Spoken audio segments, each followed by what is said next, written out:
ओम शांति। 7 अप्रैल 2025 के मुरली के महावाक्य हैं। आज के साकार मधुर मुरली के सार में मीठे मीठे प्यारे प्यारे शिव बाबा ने कहा, मीठे बच्चे, सबसे अच्छा दैवी गुण है शांत रहना, अधिक आवाज में ना आना, मीठा बोलना। तुम बच्चे अभी टॉकी से मूवी से साइलेंस में जाने वाले हो, साइलेंस में जाते हो, इसलिए अधिक आवाज में ना आओ। प्रश्न, किस मुख्य धारणा के आधार से सर्वदैवी गुण स्वतः आते जाएंगे? उत्तर, मुख्य है पवित्रता की धारणा। देवताएं पवित्र हैं, इसलिए उनमें दैवी गुण है। इस दुनिया में कोई में भी दैवी गुण नहीं हो सकते। रावण राज्य में दैवी गुण कहाँ से आए? तुम रॉयल बच्चे अभी दैवी गुण धारण कर रहे हो। गीत है भोलेनाथ से निराला। ओम शांति। अभी बच्चे समझते हैं कि बिगड़ी को बनाने वाला एक ही है। भक्ति मार्ग में अनेकों के पास जाते हैं, कितने तीर्थ यात्राएं आदि करते हैं। बिगड़ी को बनाने वाला, पतितों को पावन बनाने वाला तो एक ही है। सदगति दाता, गाइड, लिबरेटर भी वह एक है। अब गायन है, परंतु अनेक मनुष्य अनेक धर्म, मठ, पंथ, शास्त्र होने कारण अनेक रास्ते ढूंढते रहते हैं। सुख और शांति के लिए सत्संगों में जाते हैं ना। जो नहीं जाते वह मायावी मस्ती में ही मस्त रहते हैं। यह भी तुम बच्चे जानते हो कि अभी कलयुग का अंत है। मनुष्य यह नहीं जानते कि सतयुग कब होता है, अभी क्या है। यह तो कोई बच्चा भी समझ सकता है। नई दुनिया में सुख, पुरानी दुनिया में जरूर दुख होता है। इस पुरानी दुनिया में अनेक मनुष्य हैं, अनेक धर्म हैं। तुम कोई को भी समझा सकते हो। यह है कलयुग। सतयुग पास्ट हो गया है, गुजरा हुआ, जो वापस लौटना है। परमात्माएं सतयुग की स्थापना वापस करते हैं। वहां एक ही आदि सनातन देवी देवता धर्म था और कोई धर्म नहीं था। बाबा ने बहुत बार समझाया है, फिर भी समझाते हैं। जो आए उनको नई दुनिया और पुरानी दुनिया का फर्क दिखाना चाहिए। भल वह क्या भी कहे, कोई 10,000 वर्ष आयु कहते हैं, कोई 30,000 वर्ष आयु कहते हैं। अनेक मतें हैं ना। अब उन्हों के पास तो है ही शास्त्रों की मत, अनेक शास्त्र अनेक मत। मनुष्यों की मत है ना। शास्त्र भी लिखते तो मनुष्य है ना, भगवान तो नहीं लिखते। भगवान तो सिर्फ शास्त्रों का सार समझाते हैं। तो बाबा कहते देवताएं कोई शास्त्र नहीं लिखते। सतयुग में देवी देवता धर्म होता है, उन्हों को मनुष्य भी नहीं कहा जा सकता। तो जब कोई मित्र संबंधी आदि मिलते हैं तो उनको बैठ यह सुनाना चाहिए। विचार की बात है, नई दुनिया में कितने थोड़े मनुष्य होते हैं, पुरानी दुनिया में कितनी वृद्धि होती है। सतयुग में सिर्फ एक देवता धर्म था, मनुष्य भी थोड़े थे। दैवी गुण होते ही हैं देवताओं में, मनुष्य में नहीं होते हैं। तब तो मनुष्य जाकर देवताओं के आगे नमस्ते करते हैं ना। देवताओं की महिमा गाते हैं, जानते हैं वह स्वर्गवासी हैं, हम नरकवासी कलयुगवासी हैं। मनुष्य में दैवी गुण हो ना सके। कोई कहे फलाने में बहुत अच्छे दैवी गुण हैं, बोलो नहीं, दैवी गुण होते ही हैं देवताओं में, क्योंकि वह पवित्र हैं। यहाँ पवित्र ना होने कारण कोई में दैवी गुण हो न सके, क्योंकि आसुरी रावण राज्य है ना। नए झाड़ में दैवी गुण वाले देवताएं रहते हैं, फिर झाड़ पुराना होता है। रावण राज्य में दैवी गुण वाले हो न सके। सतयुग में आदि सनातन देवी देवता धर्म का प्रवृत्ति मार्ग था। प्रवृत्ति मार्ग वालों की ही महिमा गाई हुई है। सतयुग में हम पवित्र देवी देवता थे, संन्यास मार्ग था नहीं। कितनी पॉइंट्स मिलती हैं, परंतु सभी पॉइंट्स किसकी बुद्धि में रह न सके। पॉइंट्स भूल जाती हैं, इसलिए फेल होते हैं। दैवी गुण धारण नहीं करते हैं। एक ही दैवी गुण अच्छा है, जास्ती कोई से ना बोलना, मीठा बोलना, बहुत थोड़ा बोलना चाहिए, क्योंकि तुम बच्चों को टॉकी से मूवी से साइलेंस में जाना है, तो टॉकी को बहुत कम करना चाहिए। जो बहुत थोड़ा धीरे से बोलते हैं तो समझते हैं यह रॉयल घर का है, मुख से सदैव रत्न निकले। सन्यासी अथवा कोई भी हो तो उनको नई और पुरानी दुनिया का कंट्रास्ट बताना चाहिए।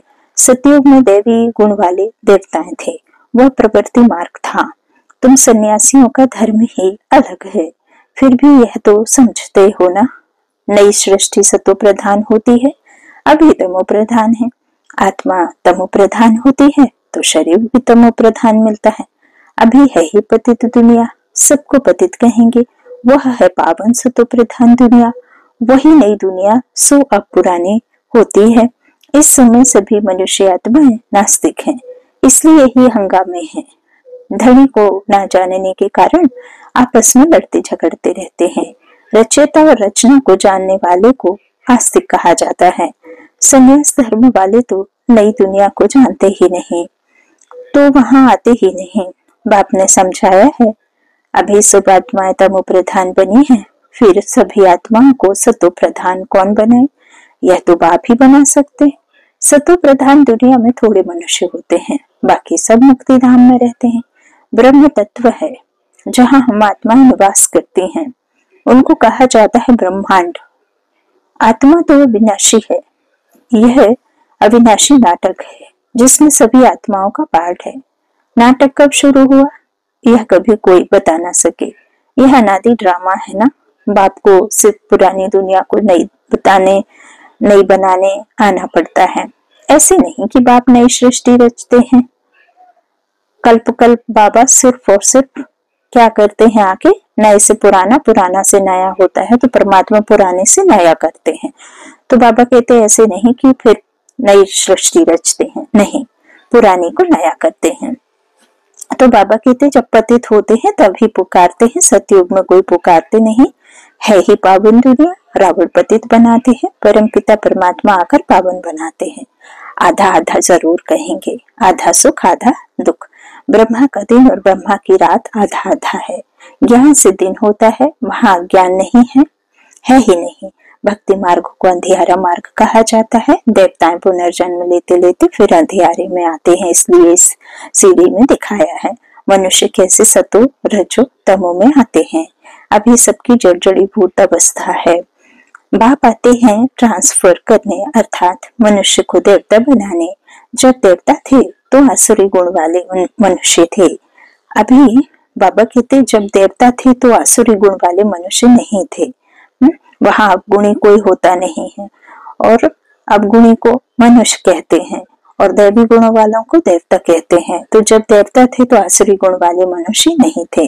अभी इन आसुरी गुण वालों को फिर दैवी गुणों वाला कौन बनाए? अभी तो अनेक धर्म अनेक मनुष्य लड़ते झगड़ते रहते हैं। सतयुग में एक धर्म है तो दुख की कोई बात नहीं। शास्त्रों में तो बहुत दंत कथाएं हैं जो जन्म जन्मांतर पढ़ते आए हैं। बाप कहते हैं यह सब भक्ति मार्ग के शास्त्र हैं, उनसे मुझे प्राप्त कर नहीं सकते। मुझे तो स्वयं एक ही बार आकर सबकी सदगति करनी है, ऐसे वापस कोई जा ना सके। बहुत धैर्य से बैठ समझाना चाहिए, हंगामा भी ना हो।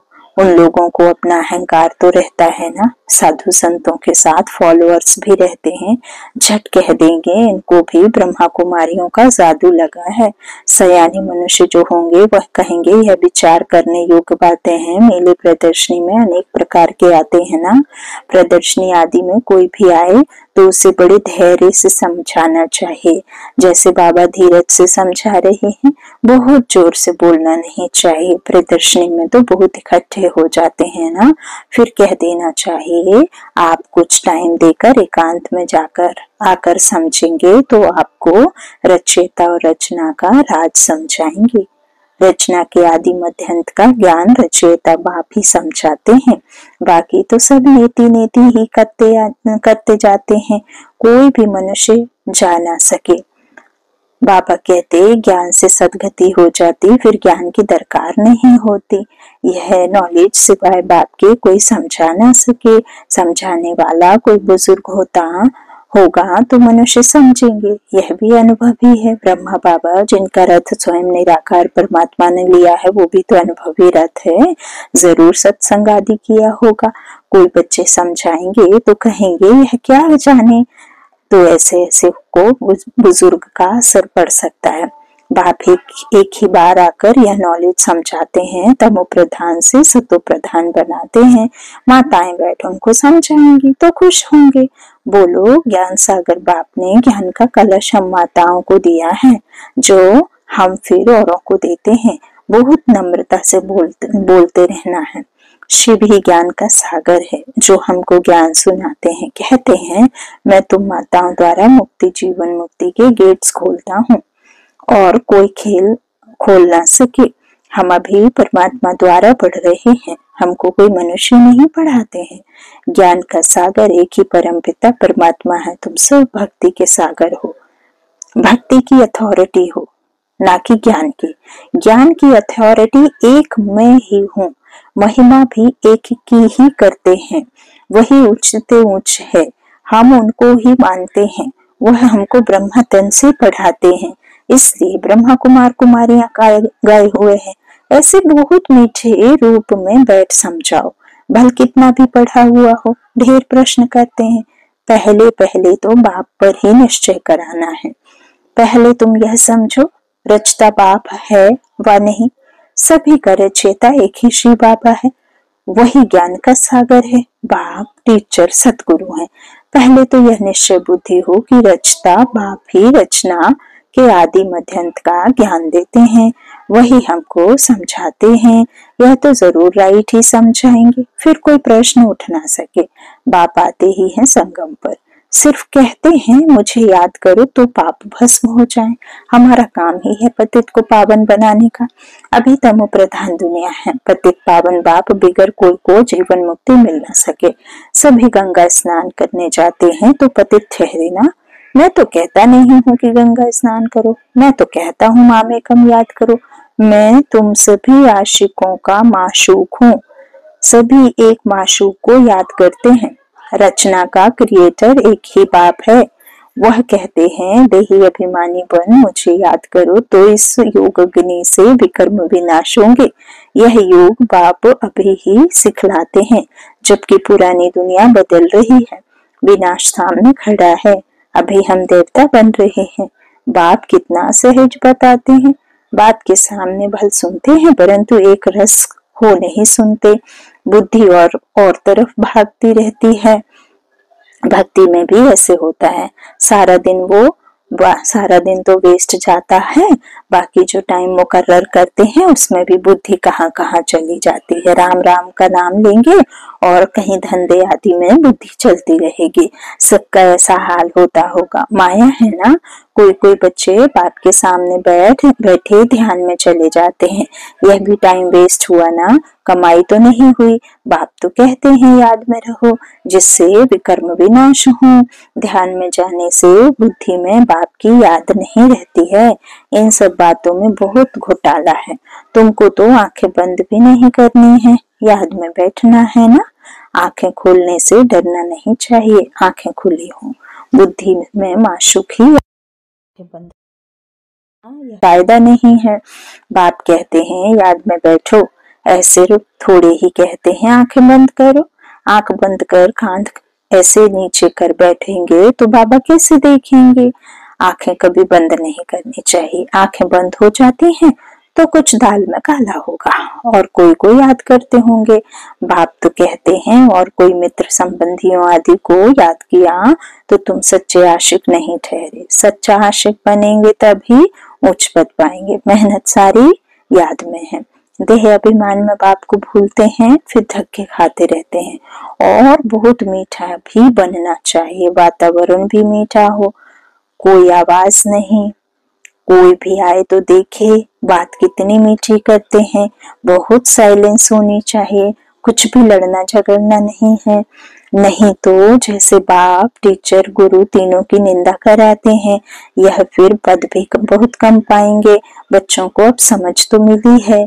बाप कहते हैं हम तुमको पढ़ाते हैं उच्च पद पाने, पढ़कर फिर औरों को पढ़ाना है, खुद भी समझ सकते हैं। हम तो कोई को सुनाते नहीं हैं तो क्या पद पाएंगे। प्रजा नहीं बनाएंगे तो क्या बनेंगे। योग नहीं, ज्ञान नहीं, तो फिर जरूर पढ़े हुए के आगे भरी ढोनी पड़ेगी। अपने को देखना चाहिए। हम इस समय नापास हुए, कम पद पाया तो कल्पांतर कम पद हो जाएगा। बाप का काम है समझाना, नहीं समझेंगे तो अपना पद भ्रष्ट करेंगे। कल्याण खुद का है, पिता का क्या है, बाप का क्या कल्याण होगा। वो तो है ही एवर प्योर, एवर कल्याणकारी करने वाला, कल्याण करने वाला विश्व पिता। तो वो क्या करेंगे? बाबा कहते हैं तुम्हारा ही पद भ्रष्ट होगा। कैसे किसको समझाना चाहिए वह भी बाबा समझाते रहते हैं। जितना थोड़ा और आहिस्ते बोलेंगे उतना अच्छा है। बाबा सर्विस करने वालों की महिमा भी करते हैं ना, बहुत अच्छी सर्विस करते हैं, तो बाबा की दिल पर चढ़ते हैं। सर्विस से ही तो दिल पर चढ़ेंगे ना। याद की यात्रा भी जरूर चाहिए, तभी सतो प्रधान बनेंगे। सजा जास्ती खाएंगे तो पद कम हो जाएगा। पाप भस्म नहीं होते हैं तो सजा बहुत खानी पड़ती है, पद भी कम हो जाता है, उसको घाटा कहा जाता है। यह भी व्यापार है ना, घाटे में नहीं जाना चाहिए। दैवी गुण धारण कर ऊंच बनना चाहिए। बाबा उन्नति के लिए किस्म किस्म की बातें सुनाते हैं। अब जो करेंगे सो पाएंगे। तुमको परिस्तानी बनना है, गुण भी ऐसे धारण करने हैं। अच्छा, मीठे मीठे सिक्के दे बच्चों प्रति माता पिता बाप दादा का याद प्यार और गुड मॉर्निंग। रूहानी बाप के रूहानी बच्चों को नमस्ते। हम रूहानी बच्चों के रूहानी माता पिता बाप दादा को याद प्यार और गुड मॉर्निंग। धारणा के लिए मुख्य सार। पहला, बाबा ने कहा किसी से भी बहुत नम्रता और धीरे से बातचीत करनी है। बोलचाल बहुत मीठा हो, साइलेंस का वातावरण हो, कोई भी आवाज ना हो, तब सर्विस की सफलता होगी। दूसरा, सच्चा आशिक बन एक माशूक को याद करना है। याद में कभी आंखें बंद कर कांध नीचे करके नहीं बैठना है, देही अभिमानी होकर रहना है। वरदान दिया बाबा ने, सर्व खजानों को स्व के प्रति और औरों के प्रति यूज करने वाले अखंड महादानी भव। जैसे बाप का भंडारा सदा चलता रहता है, रोज देते हैं, ऐसे आपका भी अखंड लंगर चलता रहे। क्योंकि आपके पास ज्ञान का, शक्तियों का, खुशियों का भरपूर भंडारा है। इसे साथ में रखने व यूज करने में कोई भी खतरा नहीं है। यह भंडारा खुला होगा तो चोर नहीं आएगा, बंद रखेंगे तो चोर आ जाएंगे। इसलिए रोज अपने मिले हुए खजानों को देखो और स्व के प्रति और औरों के प्रति यूज करो तो अखंड महादानी बन जाएंगे। स्लोगन है, सुने हुए को मनन करो, मनन करने से ही शक्तिशाली बनेंगे। सुने हुए को मनन करो, मनन करने से ही शक्तिशाली बनेंगे। अव्यक्त इशारे कंबाइंड रूप की स्मृति से सदा विजयी बने। सेवा और स्थिति, बाप और आप। सेवा और स्थिति, बाप और आप, यह कंबाइंड स्थिति। कंबाइंड सेवा करो तो सदा फरिश्ते स्वरूप का अनुभव करेंगे। सदा बाप के साथ भी और साथी भी, सदा बाप के साथ भी हैं और साथी भी हैं। यह डबल अनुभव हो। स्व की लगन में सदा साथ का अनुभव करो और सेवा में सदा साथी का अनुभव करो। स्व की लगन में सदा साथ का अनुभव करो और सेवा में सदा साथी का अनुभव करो। अच्छा, ओम शांति।